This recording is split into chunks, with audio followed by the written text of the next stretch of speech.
Firman yang meneguhkan tentang pemeliharaan Tuhan. Di dalam video ini saudara, kita akan merenungkan 7 ayat firman Tuhan yang meneguhkan dan membangkitkan iman kita tentang pemeliharaan Tuhan. Saya percaya setiap kita rindu pemeliharaan Tuhan di dalam kehidupan kita. Mari kita renungkan firman Tuhan ini. Yang pertama saudara adalah dari Yosua pasal 14 ayat yang ke-10. Demikian firman Tuhan. Jadi sekarang sesungguhnya Tuhan telah memelihara hidupku seperti yang dijanjikannya. Kini sudah 45 tahun lamanya sejak diucapkan Tuhan firman itu kepada Musa. Dan selama itu orang Israel mengembara di padang gurun. Jadi sekarang telah berumur 85 tahun aku hari ini. Saudara, firman ini adalah perkataan dari Yosua, firman yang Tuhan nyatakan melalui Yosua dalam pengalaman kehidupannya, di mana Yosua menegaskan tentang pemeliharaan Tuhan dalam kehidupannya sesuai dengan janji Tuhan. Dan dia mengatakan sejak firman itu dinyatakan pada saat dia masih muda, dan sampai dia berumur 85 tahun, sampai lanjut umurnya, sampai usianya tua, sungguh nyata pemeliharaan Tuhan. Sehingga Yosua berkata, sungguh Tuhan telah memelihara hidupku. Dia menegaskan dengan mengawali kata sungguh, Tuhan telah memelihara hidupku. Saudara, dari sini kita belajar bagaimana seorang Yosua mengalami pemeliharaan Tuhan dalam kehidupannya di sepanjang pengiringannya akan Tuhan, bahkan sampai masa tuanya. Tuhan sungguh-sungguh memelihara kehidupannya. Hari ini, bagaimana dengan saya dan saudara? Apakah kita mengalami pemeliharaan Tuhan? Apakah saat ini nyata pemeliharaan Tuhan bagi kita? Seharusnya Allah yang tidak pilih kasih, kalau Yosua dia pelihara, saat ini saya dan saudara pun harusnya dan pasti dipelihara oleh Tuhan. Kalau mungkin saat ini kita berkata bahwa sepertinya pemeliharaan Tuhan itu tidak nampak dalam hidupku, mungkin yang menjadi pertanyaannya adalah bagaimana cara kita mengiring Tuhan dalam hidup kita. Mari kita bandingkan bagaimana Yosua begitu total dalam mengikut Tuhan, menyerahkan kehidupannya untuk waktu itu melayani Musa di sepanjang masa mudanya. Dan akhirnya karena dia terpercaya, karena dia bisa diproses dan dibentuk menjadi seorang pemimpin, akhirnya Tuhan pilih dia menjadi pengganti Musa. Dan selama dia memimpin orang Israel, dia lakukan yang terbaik, tidak ada cacat yang tertulis tentang hidupnya. Sehingga sungguh-sungguh nyata pemeliharaan Tuhan dalam kehidupannya. Bagaimana dengan kehidupan kita?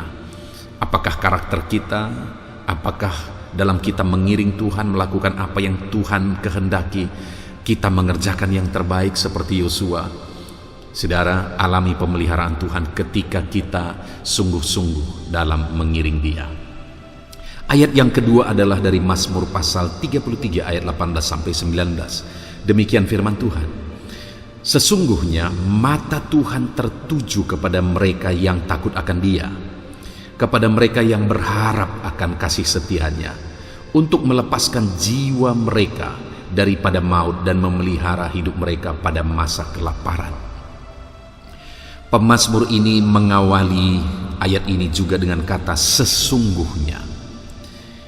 Dan dia menjanjikan dan menyatakan bagaimana pemeliharaan Tuhan, bahwa Tuhan melepaskan jiwa umatnya, Tuhan memelihara kehidupan umatnya pada masa sukar, pada masa kelaparan sekalipun.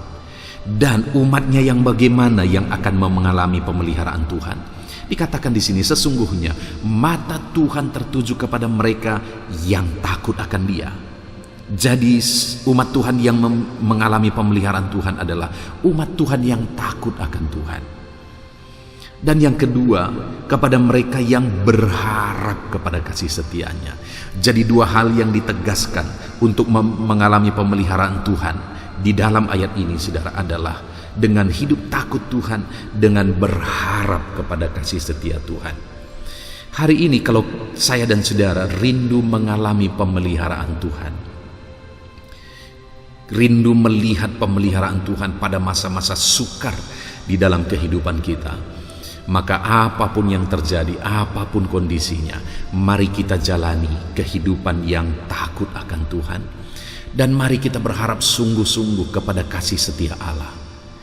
Andalkan Tuhan yang penuh kasih setia, berharap kepada Dia yang penuh kasih setia, dan Allah yang penuh kasih setia itu akan menyatakan pemeliharaannya atas kehidupan kita.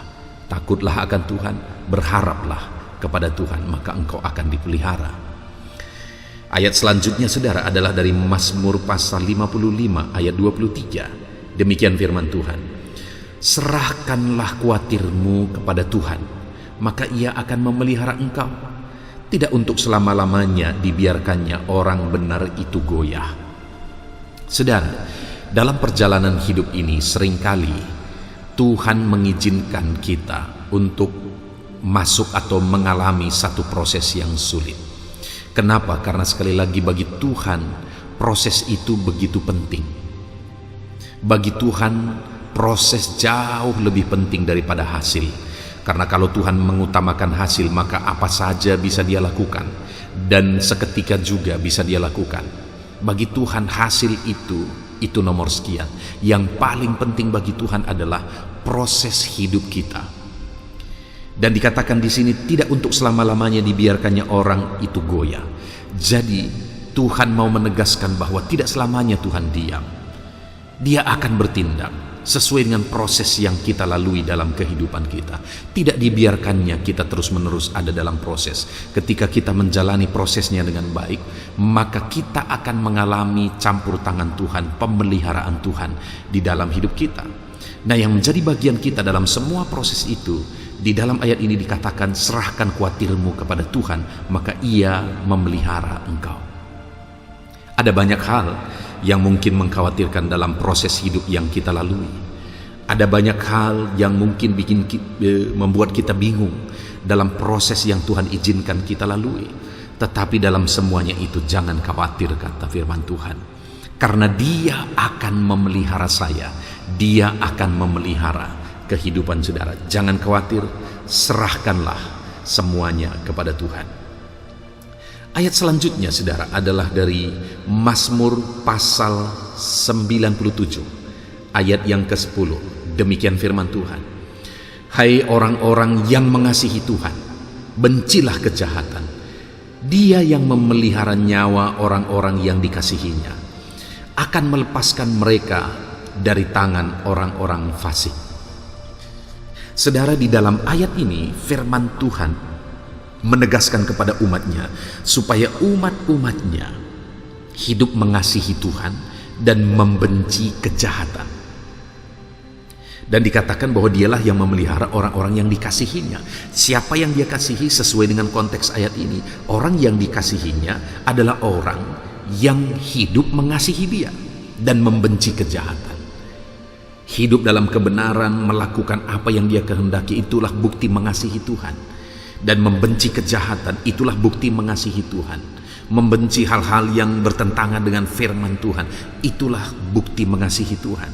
Dan bagi orang yang mengasihi Dia, Tuhan juga memberi jaminan bahwa Dia memelihara mereka dan melepaskan mereka dari tangan orang-orang fasik. Saudara, hari ini kalau kita rindu pemeliharaan Tuhan, yang menjadi pertanyaannya bagi saya dan saudara, apakah kita hidup mengasihi Dia dengan melakukan apa yang berkenan di hadapannya dan membenci apa yang tidak berkenan di hadapannya? Saudara, di akhir zaman ini, di zaman modern ini, seringkali orang-orang mengharapkan pemeliharaan Tuhan, mengharapkan kasih Tuhan, padahal dia sendiri tidak mengasihi Tuhan. Terlalu banyak orang yang kompromi dengan kejahatan dan mereka mengharapkan mujizat. Dengar saudara, firman Allah ini menegaskan bahwa hai orang-orang yang mengasihi Tuhan, bencilah kejahatan, maka Dia akan memelihara engkau, orang-orang yang dikasihinya. Ayat selanjutnya saudara adalah dari Mazmur 116 ayat 5-6. Demikian firman Tuhan, Tuhan adalah pengasih dan adil, Allah kita penyayang, Tuhan memelihara orang-orang sederhana. Aku sudah lemah, tetapi diselamatkannya aku. Pemazmur ini juga menceritakan kesaksian kehidupannya di dalam ayat yang singkat ini, saudara, di mana dia menyatakan bahwa Tuhan itu pengasih, Tuhan itu penyayang, Tuhan itu adil, bahkan Tuhan itu memelihara kehidupannya. Tuhan menyelamatkan dia. Dia berkata, aku sudah lemah, aku sederhana, tetapi dia menyaksikan bahwa Tuhan peduli, Tuhan memelihara, Tuhan mengasihi dia. Hari ini, saudara, orang-orang yang mungkin tidak dipedulikan, orang-orang yang mungkin dianggap rendah, orang-orang yang bahkan mungkin sudah tiada berdaya, tidak ada yang memperhatikan. Tetapi Tuhan mengasihi, Tuhan memperhatikan, Tuhan menyayangi, Tuhan memelihara. Mungkin bahkan saat ini saya dan saudara ada di antara kita yang mungkin kita hari ini sudah begitu lelah, kita sudah begitu lemah terhadap kondisi dan keadaan kehidupan yang kita alami dalam hidup kita. Tetapi dengar saudara, ada Tuhan yang memperhatikan saudara, ada Tuhan yang menyayangi kehidupan saudara. Ayat selanjutnya saudara adalah dari Kejadian pasal 45 ayat 5. Demikian firman Tuhan. Tetapi sekarang janganlah bersusah hati dan janganlah menyesali diri, karena kamu menjual aku ke sini. Sebab untuk memelihara kehidupanlah Allah menyuruh aku mendahului kamu. Saudara, ayat ini adalah firman yang merupakan perkataan Yusuf, di mana ketika abang-abangnya datang ke Mesir dan Yusuf memperkenalkan diri kepada mereka, abang-abangnya begitu ketakutan karena pada masa lalu abang-abangnya ini telah berusaha untuk membunuh Yusuf, bahkan menjual dia menjadi budak. Tetapi setelah Yusuf ada di Mesir dan berhasil bahkan menjadi pemimpin di sana, dan Tuhan memakai Yusuf untuk memelihara kehidupan manusia pada zaman itu yang terancam kelaparan. Saudara, ketika Yusuf sudah berhasil dan abang-abangnya ini datang ke Mesir dan Yusuf memperkenalkan diri kepada mereka bahwa dia sudah menjadi pemimpin sekarang, ada kalimat Yusuf yang luar biasa, saudara. Dia berkata bahwa janganlah susah hatimu, jangan menyesali diri, karena waktu itu engkau telah berusaha untuk membunuh aku. Ada satu hal yang dipahami oleh Yusuf yang sangat dalam dan sangat luar biasa, di mana dia berkata, untuk memelihara kehidupanlah Allah menyuruh aku mendahului kamu. Artinya apa? Yusuf mengakui bahwa semua proses yang begitu menyakitkan, semua proses yang begitu membuat dia menderita, dia menyadari itu semua adalah proses yang dikehendaki Tuhan untuk dia jalani, untuk dia sampai di Mesir dan akhirnya menjadi pemimpin di Mesir. Dan pemahaman itulah yang menjadikan Yusuf menjadi orang yang sukses dan berhasil. Hari ini saudara, mungkin ada banyak hal yang kita tidak pahami dalam kehidupan ini. Tetapi sekali lagi mari kita belajar menyadari seperti Yusuf, bahwa semua proses yang kita alami hari ini sekalipun begitu menyakitkan, begitu menderita, proses ini akan menuntun kita kepada rancangan Tuhan di masa depan. Rancangan itu rancangan yang besar. Yusuf begitu menderita, dia berusaha untuk dibunuh, bahkan dijual, difitnah lagi, masuk penjara. Tetapi sekali lagi, Allah punya rencana yang besar dalam hidupnya.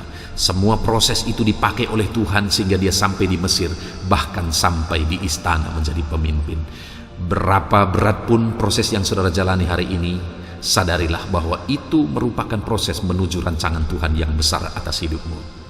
Ayat yang terakhir saudara adalah dari Kejadian pasal 50 ayat 20. Demikian firman Tuhan. Memang kamu telah mereka-rekakan yang jahat terhadap aku, tetapi Allah telah mereka-rekakannya untuk kebaikan, dengan maksud melakukan seperti yang terjadi sekarang ini, yakni memelihara hidup satu bangsa yang besar. Ini masih kalimat Yusuf dalam peristiwa yang sama, saudara.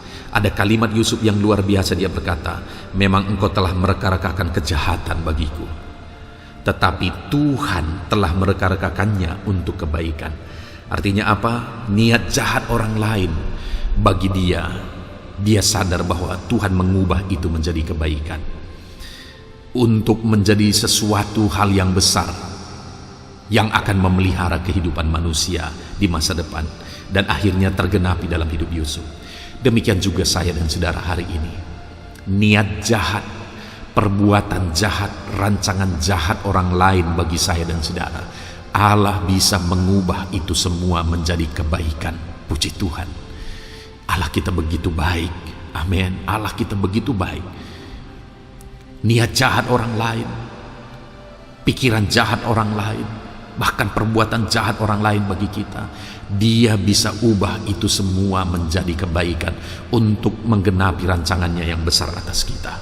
Mungkin hari ini engkau diperlakukan tidak baik, engkau diperlakukan begitu menyakitkan hari ini. Tuhan bisa mengubah itu semua menjadi kebaikan. Itu sebabnya tetap jalani semua prosesnya, sekalipun sakit, sekalipun begitu berat. Puji Tuhan, saudara, kita sungguh bersyukur saat ini ada ayat-ayat firman Tuhan, 7 ayat firman Tuhan yang telah kita renungkan, yang telah meneguhkan kita untuk kita terus berjalan melangkah menuju rancangan Tuhan yang besar bagi kehidupan kita. Mari terus renungkan firman Tuhan ini, saudara. Puji Tuhan, saudara. Tuhan memberkati saudara. Dalam nama Tuhan Yesus Kristus. Amin.